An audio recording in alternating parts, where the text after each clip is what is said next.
welcome to another Looney Tunes review video. If you are new to the channel, make sure you subscribe to follow my journey to review all 1000 Looney Tunes shorts and give this video a like as well. So this is a review for Boobs in the Woods, and with me today is my fellow boob, Manny Cruz, the Toonie Tenor himself. Say hi. Tee-hee. I put my hand over my face while I said tee-hee. I'm 34 years old and I'm acting like I'm 9 again. This is for Boobs in the Woods, released on the 28th of January 1950. It's the 580th in the series. It had a Blue Ribbon reissue sometime in 1959, and it's directed by Bob McKimson. You can find this on the Looney Tunes Gold Collection Volume 1 DVD set. It's also on the Porky Pig Superstar set, and I believe there's also a HD version floating around, which is what I'm using right now. Titan. The mountains are okay, I don't own them. In case you haven't seen this one, do yourself a favor and watch it, because it's one of the funniest ones, in my opinion, but we'll get into that, of course. So you've got Daffy, he's in the woods, he's just being loony, because he's not going to be loony for too much longer, sadly. After a while, his greedy persona will take over.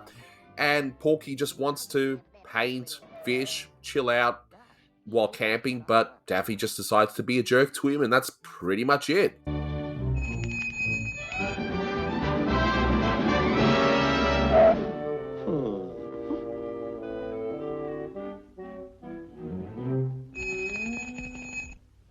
So, in terms of trivia, the title itself is based off a children's tale called Babes in the Wood, and it's basically about children lost in the woods. I've got a few lines of dialogue that would go over most people's heads these days. I mean, you got the Pocahontas reference. Papa, Captain John Smith, marry him, Pocahontas. Raise him little poker chips. But Pocahontas, I'm not Captain John Smith. Huh, trying to love him and leave him. This means war. The line, "This means war," that comes from Groucho Marx, and the line, What a revolting development this is. that comes from the film and radio actor William Bendix. But there's one reference me as an Aussie, well, kinda sorta knew through a Simon and Garfunkel song, but the whole line of Slide, DiMaggio, slide! So, who is DiMaggio or DiMaggio, depending on who you're asking? That is referring to Joseph Paul DiMaggio, who was born November 25th, 1914, and he passed away March 8th, 1999, so 2 days before my 11th birthday. Joltin' Joe was his nickname, along with the Yankee Clipper and Joe D. He was an outfielder for the New York Yankees, my favorite baseball team, and he helped the Yankees win several championships in his time on the team. He was a 13-time All-Star. He won 9 World Series as a member of the Yankees. He played his entire career with the team. He started in 1936 and he retired in 1951. He is in the Baseball Hall of Fame. His number was retired by the Yankees. And whenever you come to the States, Anthony, we can go head over to Yankee Stadium because, well, obviously it's my favorite baseball team, probably the most famous in the world. But also they have a lot of numbers retired, and from numbers 1 until 9, nobody can use that number anymore because all of them have been retired. DiMaggio was a very popular. He was near the end of his career at that point. Like I said, he was a 13-time All-Star. He served in World War II, and he was married to a very famous American that you definitely know. You know, a certain beautiful blonde by the name of Marilyn Monroe. So there's that too. But lest you all think this is going to be just about baseball, yeah, these days, look, some people may not know who Joe DiMaggio, maybe we're saying that wrong, Joe DiMaggio. DiMaggio. Yeah, well, if you go by the real Italian, it would be probably DiMaggio, because double G-I, it's a J, DiMaggio. It would sound like that in Italian. So not Joe DiMaggio. DiMaggio, because, over there, the Yankees were playing over there in New York, and they would talk, hey, look at Joey D over here.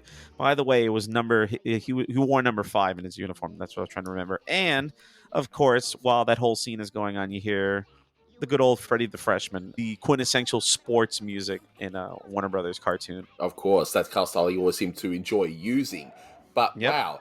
As for the short itself, what a short this is. I actually keep forgetting the title of this particular short, which is weird because, it's got a certain word in it, but it's... Hold on. Before we go any further, okay, I pulled up Merriam-Webster Dictionary, and this is, I guess, more for the younger people in the audience. And please make sure that when you're looking this up, please put the name of the cartoon, 1950, Porky Pig, Daffy Duck, please, or else you'll find something else. So, definition of boob. First off, it's a noun. Okay, B-O-O-B. It means a stupid, awkward person, a simpleton, or a bore. I guess someone, yeah, it's another way of calling someone an idiot, dummy. So it's just two idiots in the woods. Not something you would see later on. Yeah, never mind. And in other words, this video features two boobs. Yes, and they're me and you. Yes, they're in the. Oh god! Don't you love how the meaning of words change over time? You know, exactly. Whenever you show all these old cartoons, and whenever you hear a word that, like, you know, has changed, and then modern audiences, I'm like, relax, words change. All right. Exactly. The word gay is another great example of that as well. Yeah. This is actually one of the last few shorts where we see the wacky Daffy from the 1940s. And I love these particular Porky and Daffy team-ups that McKimson did in this era. And I only did, I think, 3 of them or something like that. And it's a shame because these are among my favorites that McKimson did. I absolutely love them. When did you first see this cartoon anyway, Manny? Because I know I first saw it on the Golden Collection Volume 1, and I remember I was just in tears at just how ridiculous it was. Most likely, probably this was one I saw on Looney Tunes on Nickelodeon, if I'm jogging my memory correctly. But yeah, I'm pretty sure I saw it back then. You know, I also saw it on the Golden Collection, and you've heard me say a billion times, but, you know, Porky and Daffy is my favorite Looney Tune duo. And there was something about these.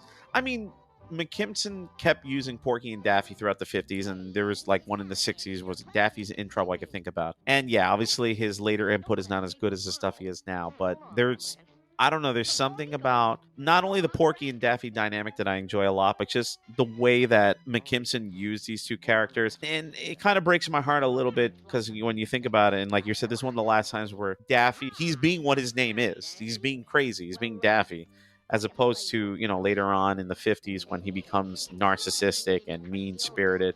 And Porky becomes just mainly the straight man. Well, more the straight man and the comedic foil. But this is like a nice, happy medium because Daffy is being a goofball. He's being antagonistic. And Porky is the straight man of this comedic duo. But at the same time, he's not taking it lightly. Like, he's, you know, he fights back when he has to. Go through this cartoon itself. First of all, that opening song that Daffy sings. We all know the instrumental. We've heard it so many times by this point, not only in the series, but in pop culture in general. Oh, people call me Daffy. They think that I am goony. Just because I'm happy is no sign I'm loony toony. Oh, when they say I'm not safe, it sure gives me a pain. Please pass the ketchup. I think it's going to rain. Oh, you can't bounce a meatball, don't cry with all your might. Turn on the radio, I want to fly a kite. Good evening, friends. What are your feelings of the lyrics on this? I mean, I think they're hilarious. Well, I was telling you before the recording, but Daffy has a thing for Looney Tunes theme song. And again, as a reminder, this is the Looney Tunes theme song. It's not the Merry Melodies one. Merrily We Roll Along. Something I always have to tell my non-nerd friends the difference. But I really like the way Mel Blanc does it here. I like the lyrics. And for those of you who are familiar, this is kind of like a callback to when Daffy sang another rendition of The Merry-Go-Round Broke Down in 1938's Daffy Duck and Egghead. My name is Daffy Duck. I work on a merry-go-round. The job was swell. I did quite well till the merry-go-round broke down. The guy that worked with me was a horse with a lavender eye. Around in worlds we'd wink at girls till the merry-go-round broke down. And I'm like, which one do I like better? Do I like this one or the other one? But I think, and I'm going to talk about it a little bit more in a little bit, but just the way that Carl Stalling arranged the music of this scene and the way that Milt Franklin orchestrated it. So just like a little quick rundown, because I get these words confused, and just to clarify, an arrangement is you take a pre-existing piece of music and you change up the style, you change up, you know, little things about it. For example, an instrumental piece or like a piece that's written for a singer and a piano, and then you arrange it for an orchestra. That's what Carl Stalling would do a lot. Orchestration, or an orchestrator, takes what the arranger has done and assigns the individual instruments to it. So, for example, Carl Stalling wrote the arrangement on the piano. He wrote the chords. He wrote everything out, and he gave it to Milt Franklin. And Milt Franklin said, okay, in this part, I want the bassoon to play here. This part, I want the xylophone to play that little glissando. I want the trumpets to do this little stinger over here. And sometimes arrangers also do their own orchestrations and whatever, but that's just a little distinction I wanted to make clear. But just going on with just the way that everybody talks about how amazing Carl Stalling is, and we all know that. But we just sometimes I feel bad, like Milt Franklin is that unsung hero because he is, from what I've read, more the guy that so it's like, all right, in this part, like when Daffy starts singing boom boom bada boom boom boom boom, you hear like I have to listen to it again, like the way that like the woodwinds are, and you hear like a little bit of like percussion playing in the background. And it makes it sound so goofy, and it's like such an energetic intro to this cartoon. Whereas in Daffy Duck and Egghead, it was more of the, all right, let's stop the action. We have to put in the chorus of the song to meet the, contractual obligation. I mean, it works great in Daffy Duck and Egghead, but for this one, it starts off the cartoon on like such a bombastic note. And a little musical nerd thing is, in the opening of this cartoon, the title cards has a song called There's Music in the Land, and the final note of the music in the title card segues into the first note of when the orchestra starts playing The Merry-Go-Round Broke Down.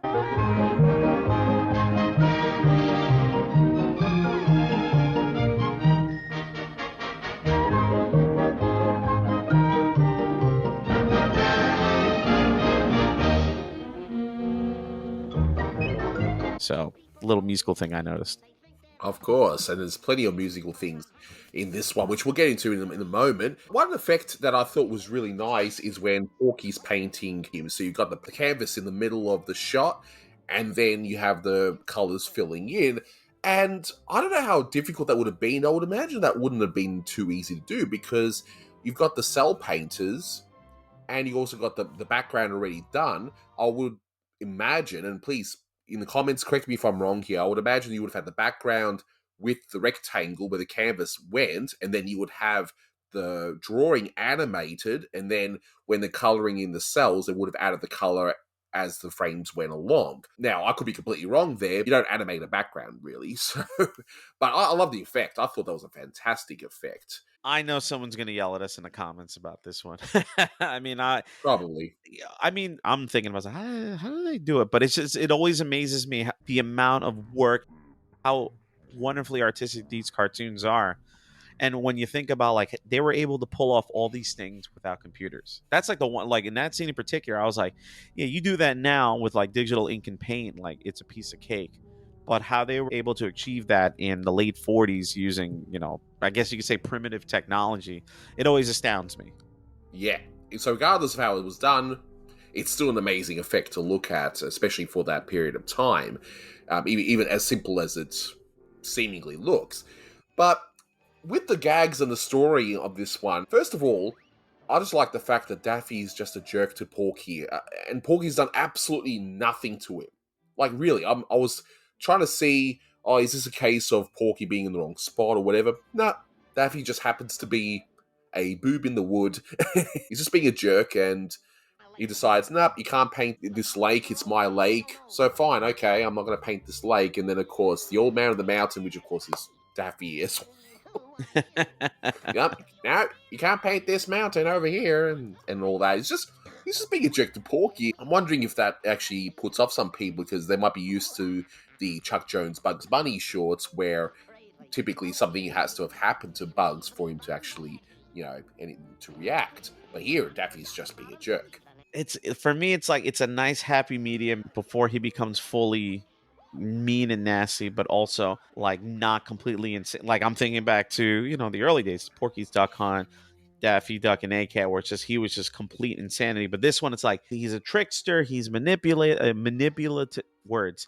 He's messing with Porky, but at the same time, it's like he's charming behind it. Like you could be like, oh, well, he's being a jerk. He's picking on Porky, but at the same time, it's like you can't help but smile at his antics. Exactly. And of course, we get some real extreme gags here, some of which may have even been cut for television or maybe even streaming. But the executioner gag is like judge, jury, and executioner basically. And it's like, wow, these rules are really strict around here. I thought, even I was looking at it going, why is Porky willingly putting his head down as though he's prepared to be beheaded? It was just, I was taken a bit aback by it, but I thought it was hilarious. Do you remember seeing that on Nickelodeon?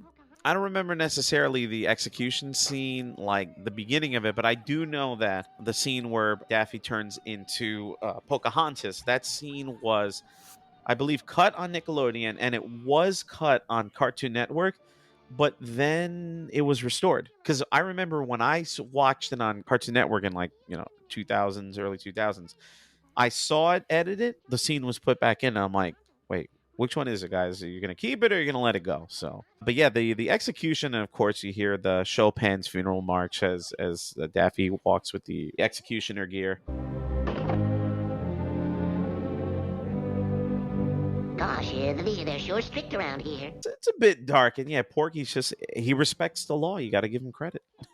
Of course, and speaking of respecting the law, how many licenses does he have? I mean, just the most obscure licenses. I thought that gag just a bit weird, but it just, yeah, as you say, he's as respectful of the law, and by extension, that's why he has all these licenses and just wants to do the right thing, which makes Daffy even more of a jerk. But anyway, that's how it is. But and speaking of licenses, of course, Daffy's saying, "Have you a marriage license?" Yeah, gosh, no, I'm not married. Aha, not married, eh? Well, what do you say you and me go steady? Why does Daffy all of a sudden want to be married? Just out of the blue? The way Porky responds is, "No, gosh, no, I'm not married." I mean, that's usually how it is when I have when beautiful women come up to me. It's like, "Oh gosh, no, I'm married." I'm all shy and like Porky, and then they just jump into my arms. So I was like, "No, I wish." Of course, but hi, ladies. He was actually almost married. I mean, but he of course didn't want to marry Pachuta all the way back in the Frank Tashlin days. So, yes. So I guess that's why he's probably still single. He's a bit adverse to commitment. Hence why he's having that little camping trip to sort of get away from it all. But we're looking too much into it, of course. I love the animation of Porky running to the fish bell, like when Daffy first rings it. That's pretty much me trying to answer my door when a delivery man arrives, because inevitably I'll knock over one or two things rushing to the door. It's just one of those laws that seems to always be followed every time that happens, but go figure. So I think it's time for Manny's music time. It's time for Manny's music time with music trivia for you today. I'm really going to sit down and figure out this piano part. I know the chords, but I just, I'm trying to make him sound all bluesy and jazzy. So, just a few musical things to bring up for this one, because it doesn't have a lot, but I like the things that they did with it. So as I mentioned before, title cards have a song, There's Music in the Land, which was composed by Jewel Stein and Sammy Cahn. Now, when I was digging a little more into it, I wanted to know where this song originated from. I found a scene from the movie Two Guys from Texas, and I believe this is where the song originates from. And in the scene, you have the two main characters played by Dennis Morgan and Jack Carson are in a car, and I believe it's Dennis Morgan that's singing this song to Jack Carson in the car. And Anthony, let's see if you know what cartoon character appeared in this movie. Could it be a certain Wabbit? It was a Wascally Wabbit. Yep, this is the same film that Bugs Bunny makes a cameo in. Two Guys from Texas, which the cartoon Two Gophers from Texas got their name from. But I was thinking, I'm like, maybe McKimson, or I believe Warren Foster wrote I don't have it with me right now. But when they were writing the idea for the cartoon, they saw this particular scene and they use it, or, maybe Carl Stalling made the connection with the cartoon with Porky driving, and he's like, oh, let me throw in that song from that film. So that's where I'm like, that kind of makes sense. So because when I looked at the title of the song, I'm like, what does this have to do with the cartoon? So that's where I'm thinking the justification that Carl Stalling had when he did it. Jules Stein and Sammy Cahn also wrote the song, put them in a box, tie them with a ribbon, and throw them into the deep blue sea. That is the music that is playing during the scene where Porky is painting. And again, like I was saying before, I absolutely love what Milt Franklin does with the orchestration in this cartoon. Just like the way that you hear like the muted trumpets playing a little bit of the melody and this and that. And it's just 15 seconds of just nothing but music while Porky is painting. He's like channeling Bob Ross a few years early, but he's drawing us a crazy little duck over here and a happy little cloud. But I mean, I just absolutely I wish I could just isolate the music track from that particular scene where he's painting, because I love it. I was listening to a recording of Doris Day doing this song. She does an amazing rendition of this song. Those two songs, There's Music in the Land and Put 'Em in a Box, Time with a Ribbon, are the same composer and same lyricist. And I didn't know this, but Jules Stein and Sammy Kahn, probably their most famous composition together is Let It Snow, Let It Snow, Let It Snow, or what, I forget how the melody goes. I don't like thinking about Christmas music in June. And also you'll hear some other tunes in the background, like Freddie the Freshman during the Joe DiMaggio scene. This one is not really music related, but it does involve vocal acrobatics, and I can't be remiss to, and as a singer, I think about this too, like when I do the voices. I mean, I haven't done a song where I imitate a car, but I mean, I just got to say Mel Blanc imitating the car sounds near the end where Daffy is inside the engine and you hear like Shucks, it must be the points.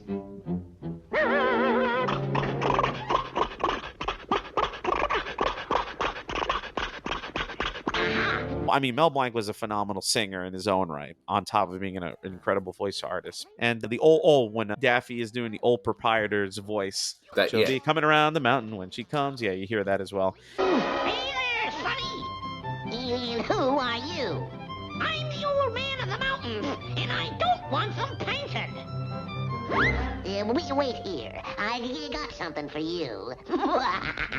And at the end of the cartoon, another Carl Stalling favorite, In My Merry Oldsmobile, while Porky's driving away. Like I said, little snippets of popular music from that time period. You also hear a little bit of stuff from J.S. Zemeckis, Indian Dawn, and the Indian War Dancer in the Pocahontas scene. But yeah, there's like little snippets here and there, but it's just like, again, I can just go on and on about how underappreciated Milt Franklin is. But anyway, that's enough romantic music time for today, boys and girls. Yeah, thank you. And just to slowly wrap things up, I will point out one thing about the ending scene. What exactly was Daffy trying to achieve being the engine anyway? I don't get it.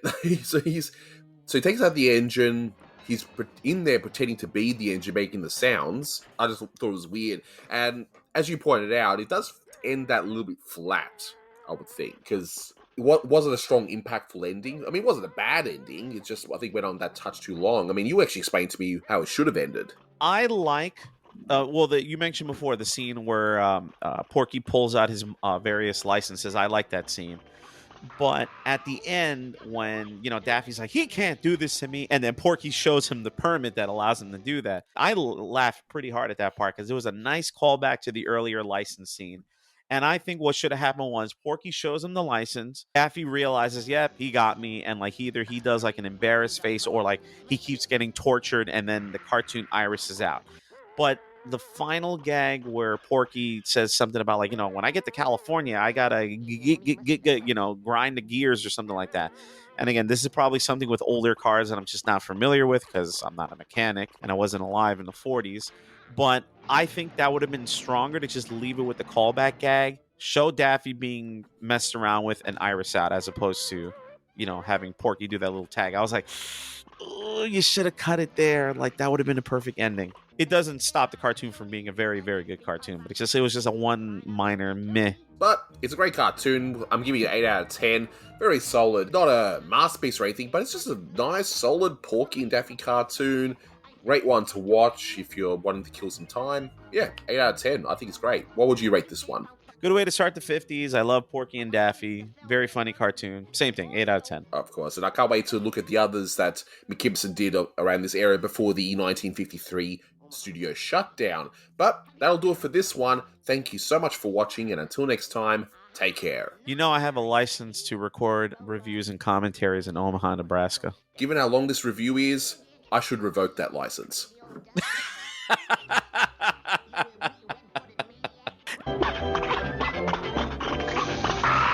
He's got no right to do this to me.